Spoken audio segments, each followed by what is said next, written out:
Right, hello everyone, and welcome to TalkShop TV. We haven't had an update for a little while because actually things were quite steady. We were preparing to welcome everybody back.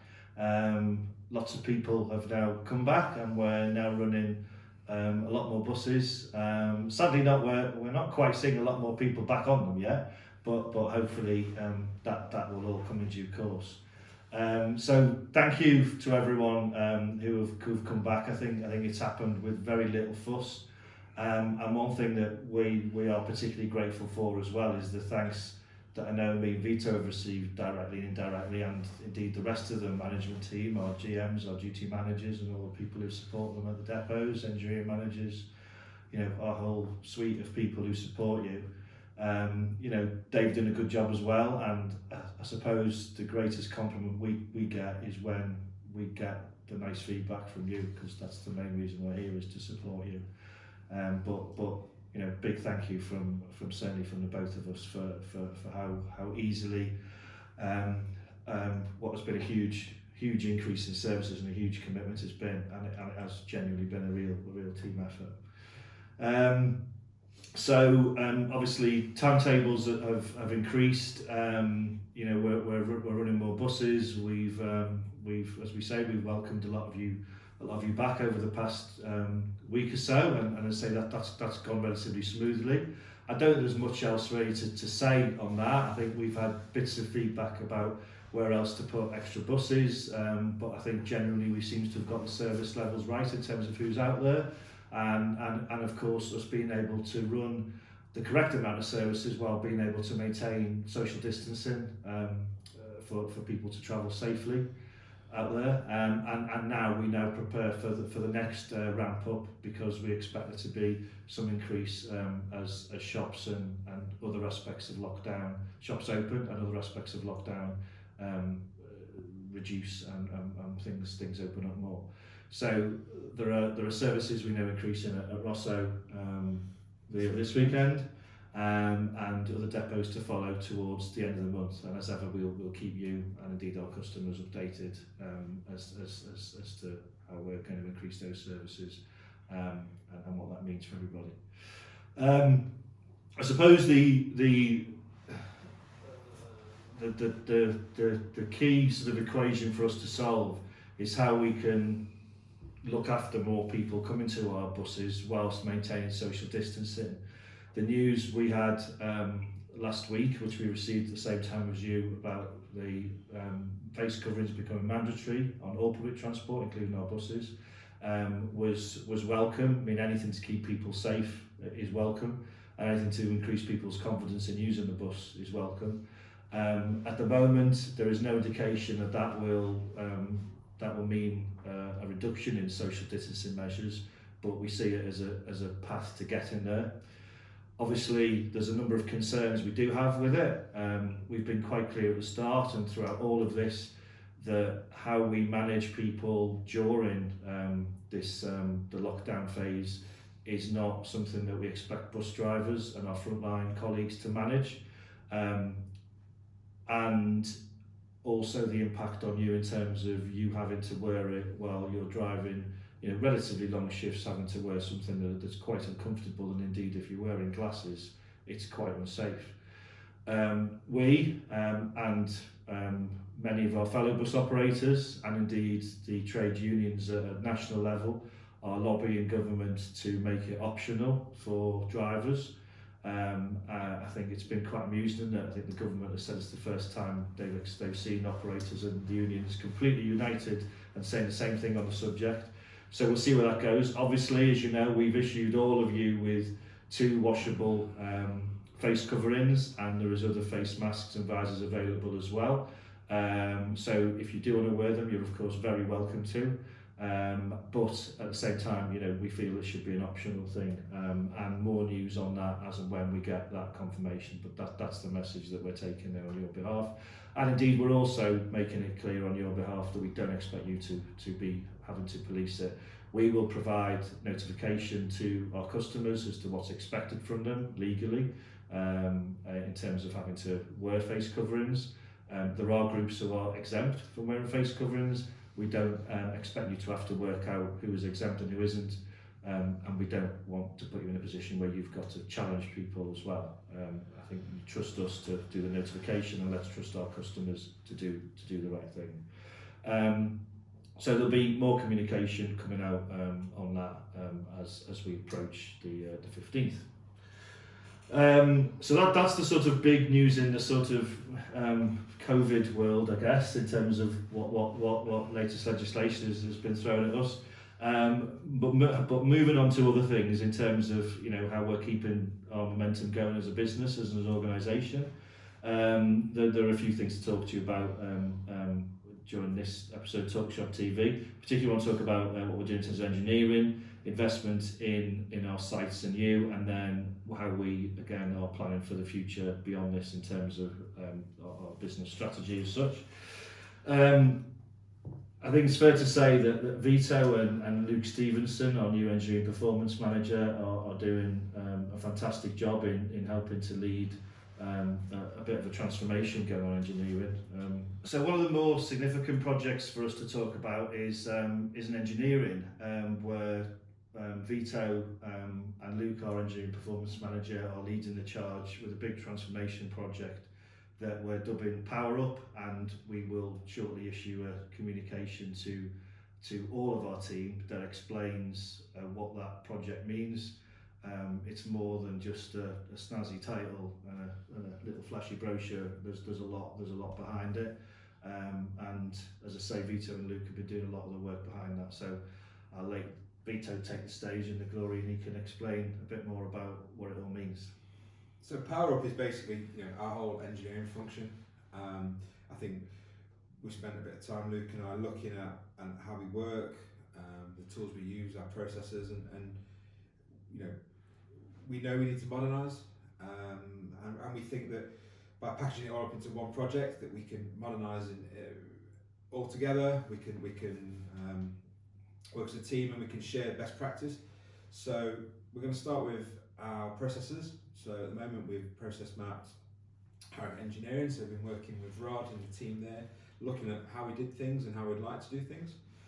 And that's not necessarily about making things quicker or making things, making things difficult for the engineering team. It's about, looking at the ways we work and if that's suitable for how we want to be working in the future. Luke's mapped all the processes. We'll be looking at a new digital tool, so that'll be a full fleet management system. The engineers will be able to do their inspections on the tablet. Engineering managers will be able to see how work is being progressed throughout the day. We'll be able to plan better throughout the month. That'll be linked in with stores, so stores will be able to see the parts that are coming in and out. So that process will be automated, which should give our storekeepers a much easier life. And finance will be able to see how much we're spending, so that should then solve our issues with sort of that link between us wanting a part on the floor and then actually someone in finance paying for the part and that being delivered. So we're hoping to streamline that whole process. I think it's a lot about transparency, really, isn't it? Absolutely. It's about having one department that's actually linked with everyone. So operations will see what buses are available. The drivers will be able to hopefully digitise their walk around. So if you do a walk around check, you'll be able to flag up an issue, which will then go straight to an engineer who's assigned his tablet. If there's an issue out on the road, so possibly if you're involved in an accident, you could be able to take a photograph, and that will come straight through to the engineering department. They can advise you whether the bus is safe to move or not, or we can then pre-plan the repairs to the vehicle. So I think it will integrate engineering, ops, finance, commercial. They'll be able to see how we're using the buses and our downtime, and we'll be able to plan better our spare availability. So I think all in it, just bring everyone together. Yeah, and I think just hugely bringing all the data together as well. I mean, never before we would be able to be able to type in a vehicle and we will see everything related to that vehicle all in one place. The cost of it, the work that's been done on it, its history, and we'll get a much better understanding of the performance of not just vehicle types but individual vehicles, and all that. So it's, as Vitto says, it's all about actually working smarter. It's not about cutting corners. It's definitely not about cutting corners. Indeed, No. I'm hoping it will refine how we do things and improve how we do things. But what it'll mean is we're just much more better equipped, and we'll have better knowledge in order to understand what we need to do to make things better and make things right. And I think it's fair to say that the team at Harrogate's really embraced it. So Harrogate, we've said we've process mapped all the functions, and that's led to us seeing some efficiencies and some changes. So in Harrogate, one of the things we've done at the moment is we've put a new Visi board up. So the team there now have a daily talk with Rod, the engineering manager, and we've put some of the KPIs up, and we've said, this is where we are, where we want to be. We've benchmarked that against other companies, so we can say this is where our competitors are. And I think that's actually provoked quite a good conversation within the workshop, because people can now see how we're working. One of the things from the process mapping is we've identified some changes we'd like to make with our wheel talk procedure, and some of the things we've changed in Harrogate. So we've put new wheel markers on all the vehicles.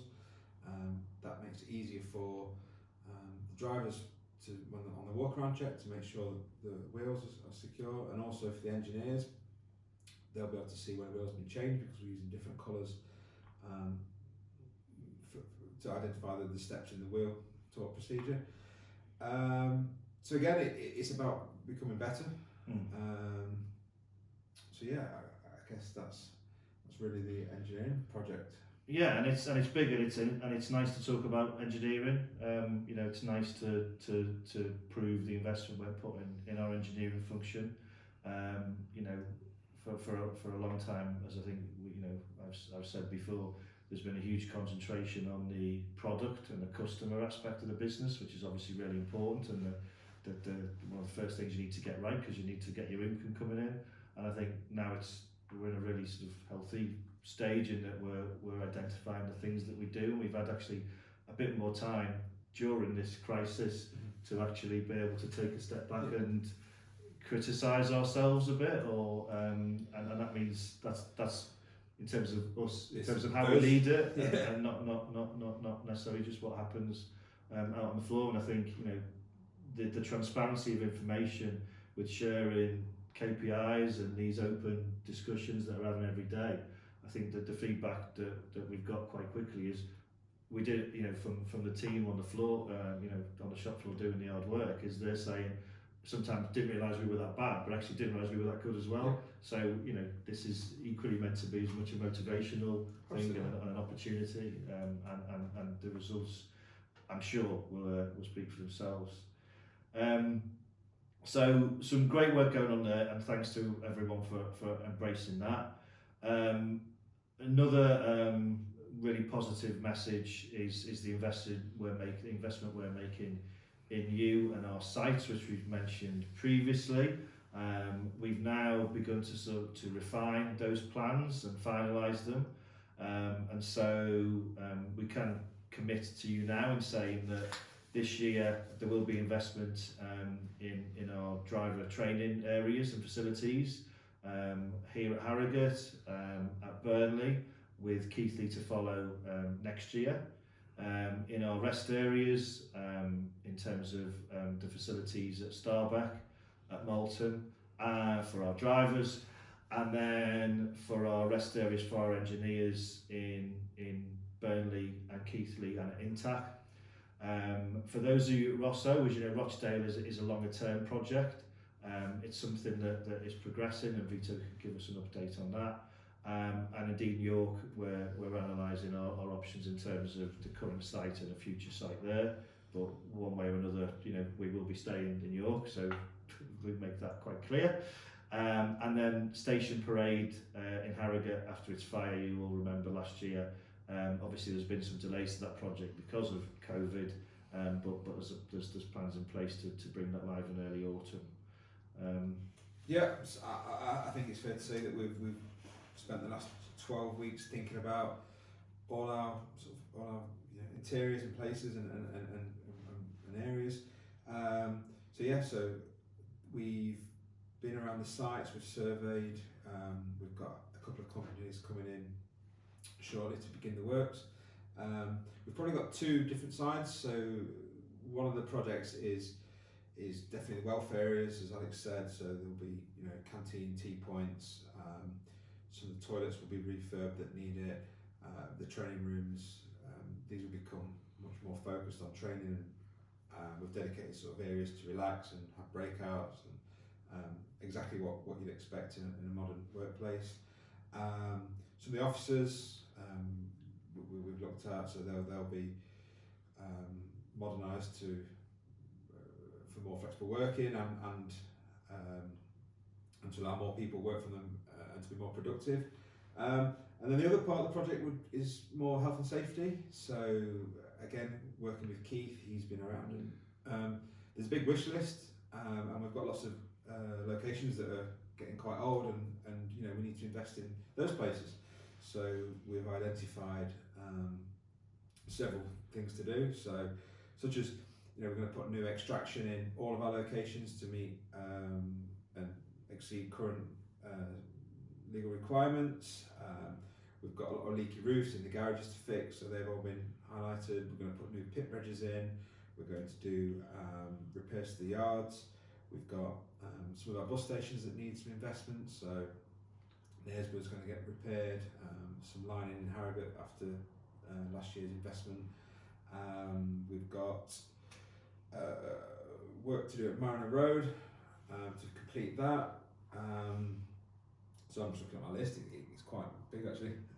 It is a long list. Yeah. We've got, and the number on it isn't small. So no, absolutely not. I think Burnley have had on their wish list to deepen the pits because they're too short, so we're going to do that this year. We've got some doors to repair. So yeah. So all in all, I think it's going to be a great thing to see. We'll have it all done for the end of the year. Harrogate Station Parade, we're looking at October for that. So the builders have been in before, pre-COVID. They put the roof on just after Christmas. The building's been drying out ever since. It is pretty much complete now. So now the builders can then go in and second and third fix. We've made some changes in there to make the layout better. So for colleagues at Harrogate, the city half floor with the toilets on will be now level, and there'll be a much better office area. Rochdale, we've had that site surveyed, we've had the ground tested, we've had it drilled, we've had that all specced up. The costs are astronomical, if I'm honest with you, and we believe that it wouldn't be worth us doing because of the location of the yard and the fact that if we turn it into a modern day transport hub, it wouldn't have the value because it's within a housing estate, and if we ever wanted to change or move somewhere bigger, we would never be able to sell it because no other operator would get in there. So we've made a decision to look for another site.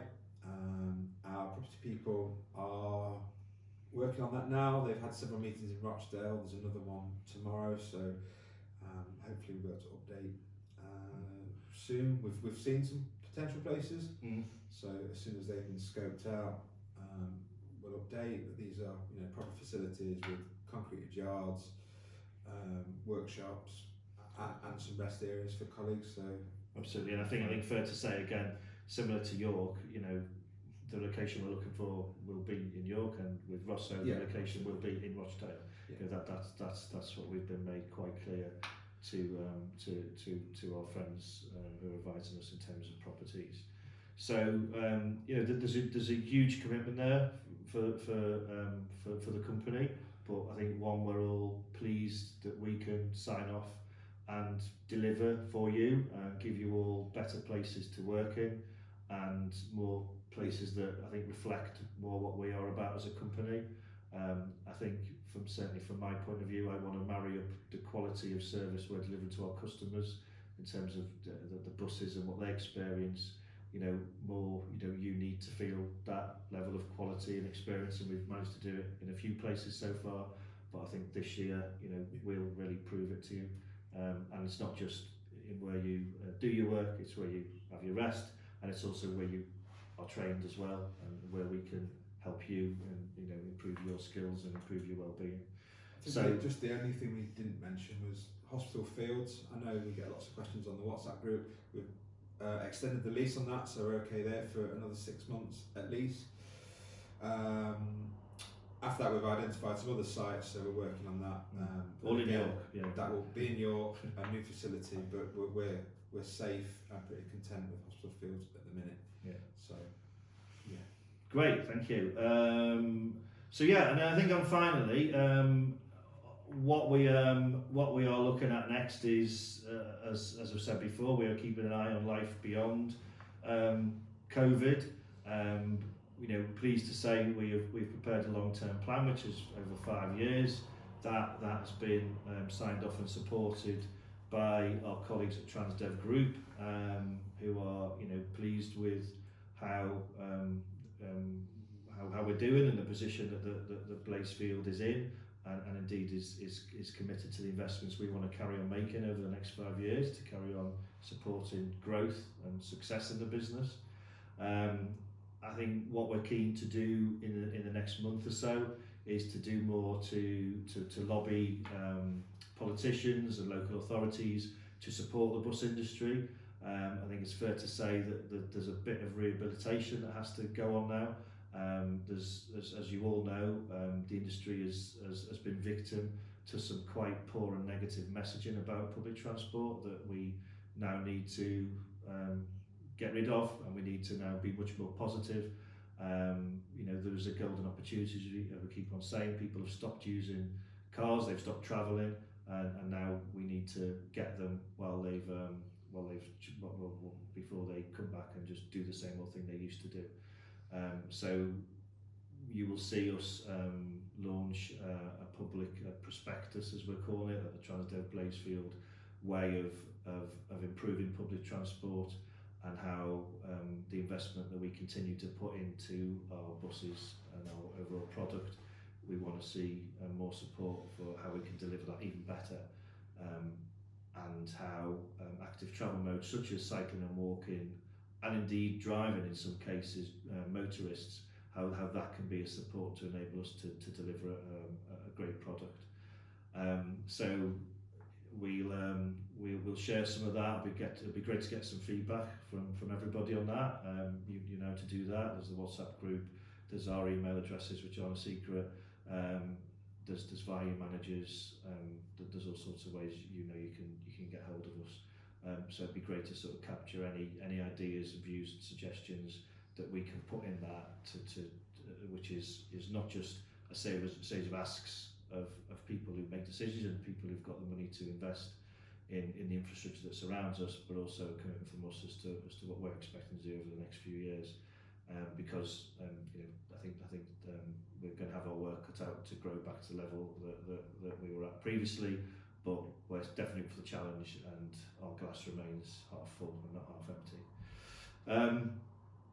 Okay, I think that's probably it for now.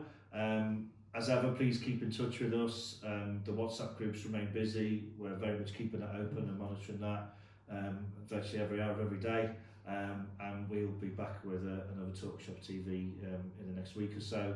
Small Talk remains being issued every 2 weeks.